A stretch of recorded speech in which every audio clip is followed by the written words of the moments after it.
Hola, ¿qué tal? Sea usted muy bienvenida y usted muy bienvenido a este nuevo programa especial Descifrando el Coronavirus. Hoy vamos a hacer un programa diferente. Vamos a hablar de un caso de éxito. ¿A qué me refiero? Bueno, un hospital que ha sido reconvertido, y es la palabra correcta, para decir cómo habilitaron el Hospital Juárez de México para convertirlo en un hospital COVID. Y tengo nada más y nada menos con nosotros al doctor Martín Antonio Manrique, quien es internista, gastroenterólogo y endoscopista, pero lo más importante, usted es el director general del Hospital Juárez de México, uno de estos 8 hospitales COVID, como se les llama, de la Secretaría de Salud de este país, de México. Y doctor, tenemos muchísimas preguntas porque la experiencia de ustedes ha sido muy importante, por eso lo describimos como caso de éxito. ¿Qué tuvieron que hacer? ¿De dónde tomaron la experiencia? ¿Cómo aprendieron? Porque es que la epidemia nos sorprendió a todos y a ustedes también. El Hospital Juárez, ahora ante el SARS-CoV-2 que desarrolla la enfermedad COVID-19, vimos con preocupación lo que estaba sucediendo en China, y después esa llegada a Europa y posteriormente al continente americano. Toda esta oportunidad que se nos dio de ver cómo se estaba comportando este coronavirus nos hizo leer todas las guías, todas las normas, todo lo aplicado en estos países, y nos dimos a la tarea del cuerpo de gobierno, los expertos, incluida la unidad de vigilancia epidemiológica, el poder nosotros desarrollar toda esta lectura primero de cómo se estaba tratando al coronavirus. En el hospital, con una capacidad instalada, con expertos en diferentes disciplinas, incluidos infectólogos, internistas y terapistas, empezamos a preparar un plan y del cual se aterrizó en un comando operativo hospitalario. Así es como logramos no solamente lo teórico, sino ver qué necesitaríamos para protección personal, para los trabajadores, para los pacientes y cuáles serían las rutas de entrada. Eso fue muy importante. Las rutas de entrada. Las rutas de entrada del hospital, porque nosotros contamos solamente con un área de urgencias que recibía pues todas las diferentes enfermedades que llegan a la institución. ¿Cómo le hicieron? Lo que hicimos es separarlas. Primero, el área de urgencias la convertimos en urgencias COVID o urgencias no respiratorias, exclusivamente para estos pacientes. Lo del resto, porque el hospital, dada la capacidad y la historia y el volumen de camas que tiene, pues nos dimos también a la tarea de continuar tratamiento de otras enfermedades. Así que se reconvirtió el área de rehabilitación en urgencias no respiratorias, donde pues vimos todas las urgencias de apéndices, vesículas, etcétera. Y una tercera, que es muy importante que yo destaque: los pacientes con cáncer, los pacientes hematológicos, todos los pacientes que tenemos con estas enfermedades que no podíamos bajar la guardia, también tuvieron una ruta diferente. Doctor, ¿cuántos casos de COVID ustedes han atendido desde marzo 14 que habilitaron, que reconvirtieron el hospital a la fecha? ¿Y cuántos han sobrevivido y han salido caminando por sus pies a sus casas? 2.720 pacientes. ¿En un periodo de cuántos meses? En un periodo de aproximadamente 5 meses. De ellos, 1.552 pacientes se confirmó la positividad para COVID-19 y de ellos, 908 pacientes se requirieron hospitalización, con un estado de salud de moderado a crítico. Así que, afortunadamente, puedo decir que el hospital tiene un egreso por mejoría de 67% actualmente.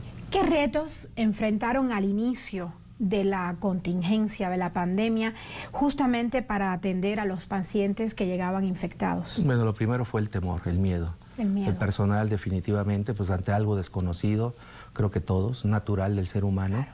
Así que todos pues con el temor, pero bueno, siempre prevaleció nuestro espíritu profesional, esa mística que tiene el personal de salud, así que el miedo pues tuvimos que vencerlo con actitud, vencerlo con aptitudes y todas las experiencias anteriores de diferentes enfermedades también infectocontagiosas. Lo platicamos porque esto no era solamente de cuerpo de gobierno, esto solamente era de directivos, era de todos. Así que lo platicamos todas las áreas, nadie fue excluido, sabíamos los riesgos que íbamos a correr en estos meses de trabajo, pero también sabemos nuestros alcances y nuestra capacidad. Así que teniendo equipos de protección, sabiendo que íbamos a tener pacientes críticos y también insistiendo en la colaboración de la población, muy importante para su manejo y tratamiento con la corresponsabilidad de los familiares, creo que nosotros hemos logrado una gran experiencia y poder alcanzar esas cifras de egresos por mejoría. ¿Alguna vez se ha visto comprometida la capacidad hospitalaria para la zona COVID? Bueno, cuando iniciamos teníamos 12 camas en urgencias, teníamos 9 camas en terapia y teníamos 23 camas en hospitalización. Pero el hospital se dio la tarea de lograr tener más de 160 camas exprofeso para COVID, así que logramos tener hasta la fecha 35 camas de terapia, 113 camas en hospitalización y 18 camas en urgencias. ¿Les han faltado, doctor, ventiladores, equipo de protección para los médicos, para el personal en general? Afortunadamente no. Tuvimos 2 picos, algo que llegamos prácticamente al 100%.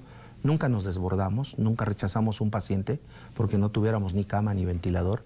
Llegamos a utilizar, ciclando a la vez, al mismo tiempo, 74 ventiladores. Y recuerdo muy bien las fechas. Una fue el 1 y 2 de mayo, el Día del Trabajo, y otra fue el 23 de mayo. Mayo fue un mes muy pesado de la llegada de muchos pacientes. Teníamos más de 50, 70 valoraciones en urgencias y varios pacientes teníamos que ingresarlos. Le puedo decir que teníamos un ingreso del 80% en ese entonces, en el mes de mayo. Pero nunca nos vimos desbordados. Los ventiladores los teníamos en cantidad suficiente y afortunadamente esos 2 días logramos tener suficientes para la atención. El Hospital Juárez es un hospital público de la Secretaría de Salud. Así es. ¿Y atiende a todos? ¿O qué tipo de pacientes llega a este hospital? Es un hospital con vocación social. Nació como una situación de guerra hace muchos años, pero el hospital logró un prestigio quirúrgico, médico, clínico, y hoy en día es un hospital que atiende a población abierta, sin seguridad social. Atendemos a toda la población abierta, vulnerable, varios de ellos con bajos ingresos, y insisto mucho, sin perder este carácter de vocación social.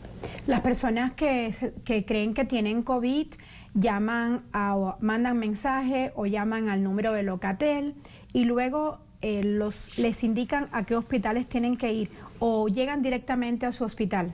Nosotros estamos en la alcaldía Gustavo Amadero y tenemos muy cerca un municipio muy grande del Estado de México que es Ecatepec. Así que toda la población pues llegaba y además pues de otras alcaldías y otros estados. Posteriormente ya se generaron las plataformas, los pacientes lograron acceder a esas plataformas y ver qué hospital tenía disponibilidad. Así que este fue un segundo orden de llegada, que el paciente ya sabía qué hospital dirigirse y estaba reconvertido en hospital COVID. La tercera línea es los traslados programados entre todos los grupos, tanto de la Ciudad de México como del Estado de México. Nos dimos a la tarea de comunicación importante para saber si teníamos que apoyarnos en traslados por algunas características de los pacientes. Así que fue una tercera y ha sido una tercera vía de recepción de pacientes. Doctor, cuando llegó López Obrador al poder, se detectó que había un problema muy fuerte con los servicios médicos que estaban, digamos que en situación precaria. Y uno de los grandes problemas que encontraron fue un déficit de más de 200,000 especialistas en todo el país. Digo, siendo conservadores, 200,000. ¿En el hospital le han faltado especialistas? Bueno, nosotros con el decreto que hubo presidencial de personal vulnerable y mayores de 60 años, pues, se retiraron aproximadamente un tercio de médicos, pero tuvimos la gestión necesaria para contar con contrataciones de médicos a través del INSABI y con los médicos que seguimos laborando, logramos tener cubiertas las áreas COVID. Yo le puedo decir que han laborado 367 médicos especialistas en nuestras áreas COVID. Tenemos más de 350, un poquito más de 350 médicos residentes también de diferentes disciplinas, destacando internistas, terapistas, urgenciólogos, neumólogos y también tenemos un poco más de 800 enfermeras que también se dieron a la tarea de estar con nosotros. El grueso del personal de salud lo componen camilleros, personal de inhaloterapia, laboratoristas. Así que le puedo decir que durante estas jornadas, estos meses, hemos trabajado con 1,400 trabajadores y eso nos ha permitido el poder tener una capacidad humana de respuesta para la atención que se nos requirió. ¿Este personal médico ha estado a la altura de la contingencia? ¿Cómo se prepararon en estos 2 meses de enero y febrero? ¿Cómo le hicieron? Bueno, primero al saber todo lo que estaba sucediendo en Europa, pues nos dimos la tarea de estar consultando, leyendo, revisando guías, normatividad, ver nuestra capacidad instalada Este comando nos unió, nos unificó, hablamos con los infectólogos, con los internistas, cómo íbamos a hacer el manejo ventilatorio, y llegamos a la conclusión primero que teníamos que hacer una capacitación sobre COVID. Primero la capacitación, también saber cómo colocarnos los cubrebocas, las caretas, poder utilizar, en dónde utilizar N95, en dónde no, los guantes, las batas impermeables. Posteriormente, ya con la llegada, nos ha desarrollado una gran experiencia estos 5 meses, el trabajo para ver que pacientes que venían o ya multitratados, que habían llegado en forma tardía, que hasta que se iban prácticamente ahogando, sin poder respirar, llegaban al hospital, que eso ha sido algo desafortunado. Y tercero, bueno, pacientes que no creían en el COVID, y entonces, pues bueno, utilizaban cualquier otra cuestión alternativa antes de llegar al hospital. Así que nosotros hemos sido muy objetivos, siempre respetando las guías clínicas. Le puedo decir que no hay un tratamiento ideal hasta el día de hoy. Hay varios ensayos clínicos. Se ha escuchado mucho de tocilizumab, del plasma, etcétera, pero bueno, eso depende de los criterios que cada paciente. Yo lo he dicho y lo hemos confirmado con mis compañeros de trabajo en las áreas operativas.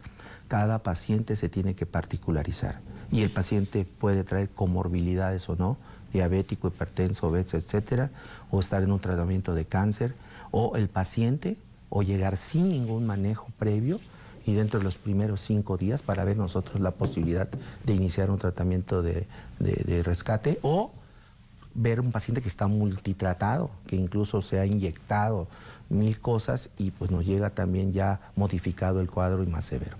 Así que la experiencia ha sido muy grande y se está haciendo, aparte de los protocolos, hay cerca de 21 protocolos desarrollándose en el hospital, algunos de ellos coordinados por la CINSAE, otros internos locales, y lo que sí le puedo decir que toda esa experiencia se está transmitiendo a través de sesiones clínicas con comités de infecciones, y se va a desarrollar un libro también para ver todo. ¿Del hospital? Del hospital, para ver esta experiencia. Estos protocolos funcionan a nivel general en todos los hospitales. Con esto le propongo, doctor, hacer una pequeña pausa y luego regresamos con más de este programa especial.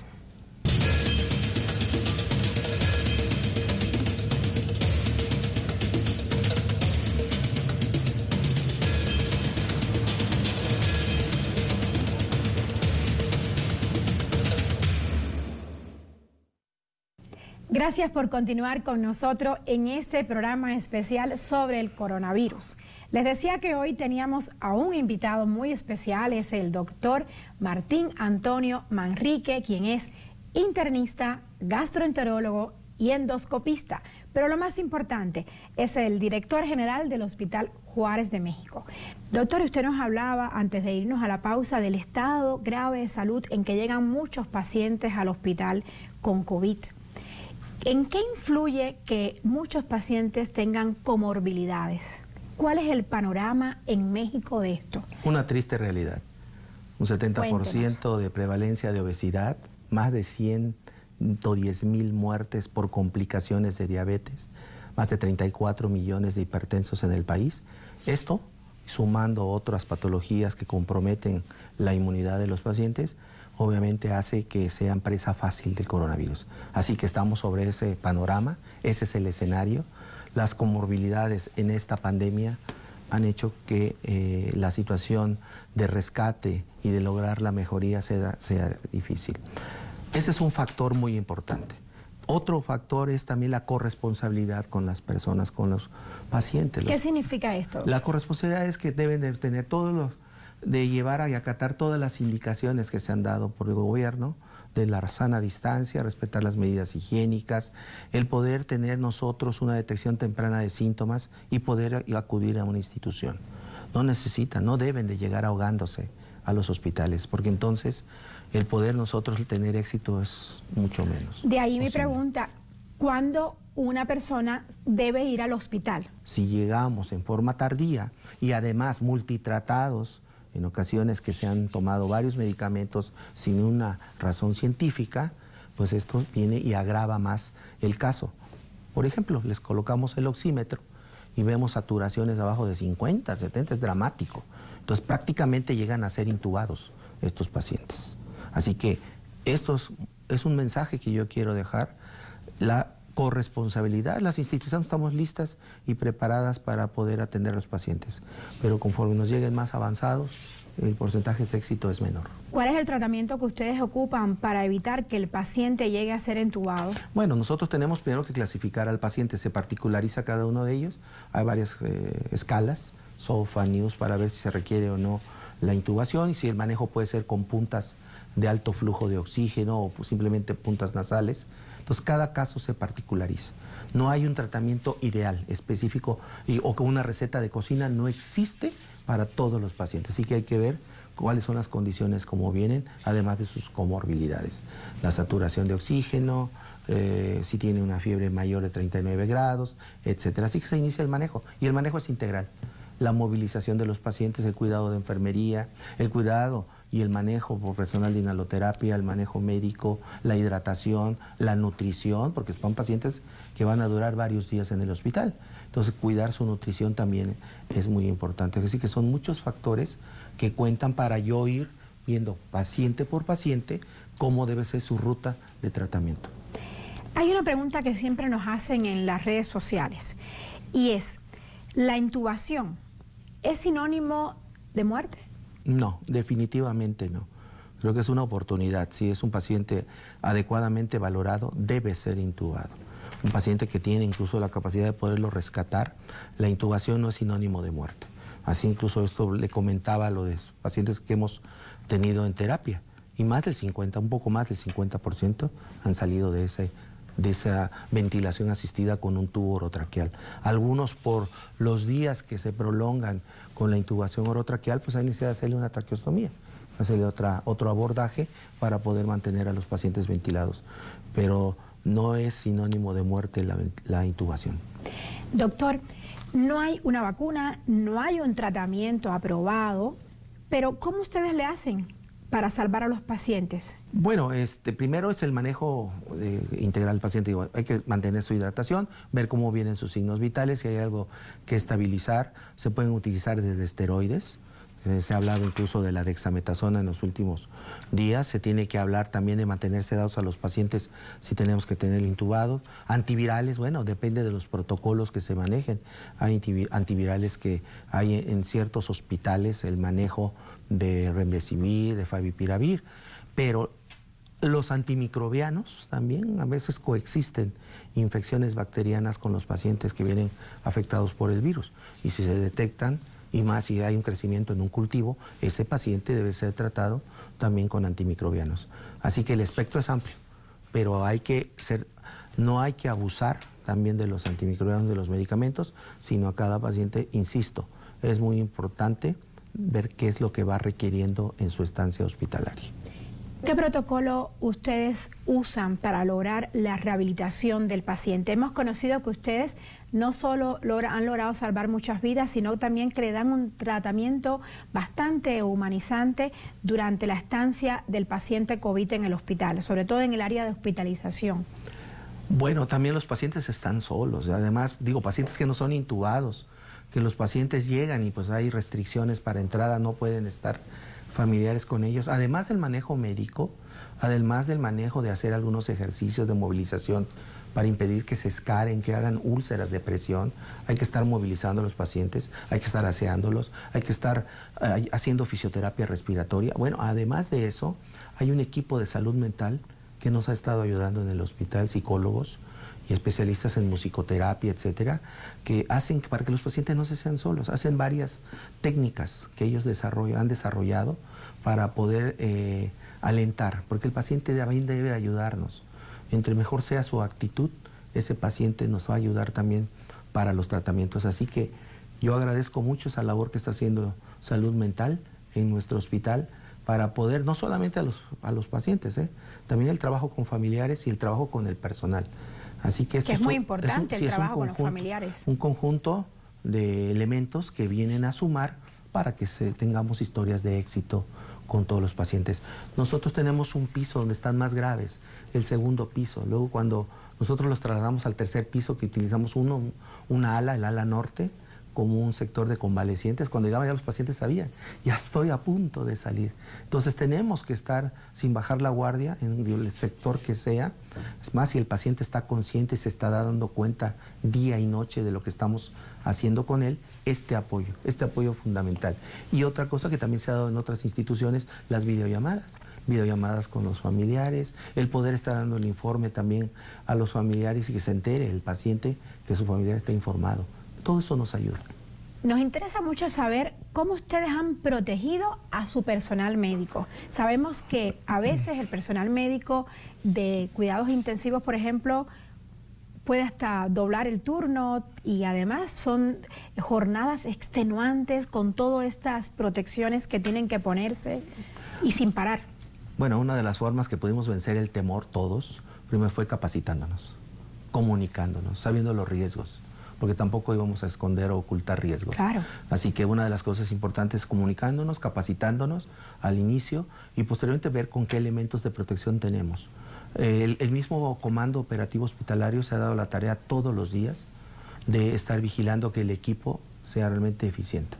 Las batas, los guantes, los gogles, los cubrebocas, realmente que cumplan con las normas de protección. ¿Han tenido médicos contagiados ustedes? Hemos tenido, o sea, nosotros tuvimos valoraciones de 306 trabajadores, de los cuales 122 fueron positivos y afortunadamente la mayoría se fue. Solo 22, un 5% los de trabajadores hospitalizamos.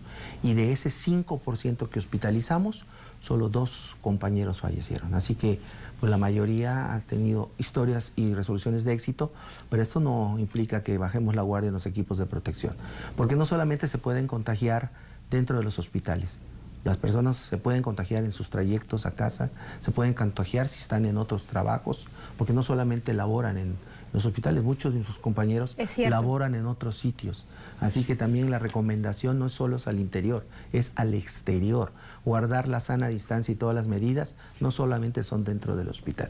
Eso es muy importante y se lo hemos hecho saber a los compañeros. Así que yo he dado la indicación muy clara y eso lo saben todos los compañeros del cuerpo de gobierno. Nadie va a entrar a áreas de atención COVID si no tiene un equipo de protección personal suficiente. Doctor, usted como especialista, ¿qué sugiere que se haga en el país para contener el número de decesos? ¿Qué sugiere que haga la población y qué sugiere que hagan las autoridades médicas de los distintos hospitales? Bueno, las medidas están planteadas por el gobierno, por el sector salud. Las medidas están, la población es importante que respete las instrucciones y las indicaciones que se dan. No podemos salir masivamente pensando que, bueno, yo no soy portador, porque no lo sé. No puedo salir sin pensar en que me voy a lavar las manos cuantas veces sea necesario. No voy a salir si no es estrictamente obligado que yo tenga que desplazarme. Creo que esto es muy importante, el conocer también, porque han sido 5 meses que la población ha tenido o tiene una información suficiente para poder ver los riesgos que se corren, los síntomas que presenta el COVID y toda la capacidad instalada que hay en nuestro país. Las muertes, pues cada muerte va a doler, cada muerte es triste, pero poder detenerlo, esto es ambas partes, es compartido. Tanto el sector salud debe estar al pendiente de dar las indicaciones y seguir atendiendo a los enfermos, como la población tendrá que ayudarnos. Ahora estamos viendo los semáforos por colores, a ver cómo se comporta en los estados y en el país, pero no solamente es cambiar de color, es saber también que viene una realidad de varios meses más adelante de cómo va a ser nuestra nueva realidad. Nosotros estamos ya en programas o viendo fases de desreconversión para que el hospital, porque están las otras enfermedades, no se han ido. No se ha ido el cáncer, no se han ido los diabéticos complicados, no se han ido los problemas abdominales, no se han ido los problemas vasculares cerebrales, etcétera. Así que los hospitales tienen que regresar y retornar a esta atención, claro, siempre viendo cómo se comporta epidemiológicamente esta pandemia, pero tenemos que pensar en ello. Ahora, regresar es con gradualidad, con paso firme, muy claros, hay que ser muy claros cómo está, puede haber rebrotes, puede haber, incluso se habla ahora en la temporada de invierno que viene influenza, si se asocia influenza con COVID, que es una sindemia, pues vamos a tener otra vez un incremento de casos y debemos estar preparados. El que yo haya retornado a una institución, a mi oficina, a mi trabajo, a mi empresa, no implica que voy a bajar la guardia. Y esto es durante mucho tiempo. No le puedo decir si meses o años. Lo que sí le puedo decir es que todos debemos ya tener como una costumbre mi higiene, mi lavado de manos cuantas veces sea necesario, las medidas de protección, porque yo no puedo saber si un paciente asintomático va a llegar conmigo, o una persona va a llegar a mi negocio o a mi empresa está contagiado y yo no cubro las mínimas medidas de seguridad. Así que esto va y es algo que vamos a hacer todos. Sí nos va a cambiar, pues las conductas, hay quienes somos muy físicos, somos muy de contacto, ya queremos abrazar, ya queremos besar. Bueno, probablemente esto cambien las condiciones laborales. En Latinoamérica es así. En Latinoamérica sí. Entonces, probablemente esto se modifique la conducta, pero esto no va a implicar que dejemos de ser seres humanos. Sentimos, pero también nos vamos a cuidar. Las pandemias se comportan de forma cíclica, las pandemias puede haber rebrotes. Si llega la vacuna, pues vamos a tener una gran herramienta con la vacuna para poder protegernos. Pero bueno, también hemos visto que en influenza de repente tenemos la vacuna y la población no se vacuna. No se vacuna. Entonces debemos de insistir. Las vacunas no son para morirnos, las vacunas son para ayudarnos. Y si cíclicamente o periódicamente nos las tenemos que aplicar, pues hay que hacerlo. Ahora en octubre hay que aplicarse la influenza. Hay que empezar a aplicarnos. Y si en COVID viene la forma periódica como nos vamos a aplicar esa vacuna, pues también tenemos que hacer caso. Y tenemos que creer, tenemos que confiar. Confiar en nosotros mismos, confiar en los demás. Pero yo digo, y siempre lo hemos también manifestado en el hospital, todo inicia por mí. Yo debo de estar seguro de que estoy cumpliendo con las indicaciones que se me dicen. Después, nosotros como personal, poner todo, nuestra capacidad, nuestro amor y nuestra experiencia a la atención de los pacientes. Y tercero, que la población sea muy, muy responsable de las medidas a seguir. Muy bien, doctor, con esto nos despedimos. Muchas gracias por su tiempo y vamos todos a aprender a convivir con el coronavirus, a mantener la sana distancia, a lavarnos las manos frecuentemente, no llevarlas a ojos, nariz y boca. Es el mensaje que nos ha dejado esta entrevista con el doctor Martín Antonio Manrique, el director general del Hospital Juárez de México. Muchas gracias por estar con nosotros.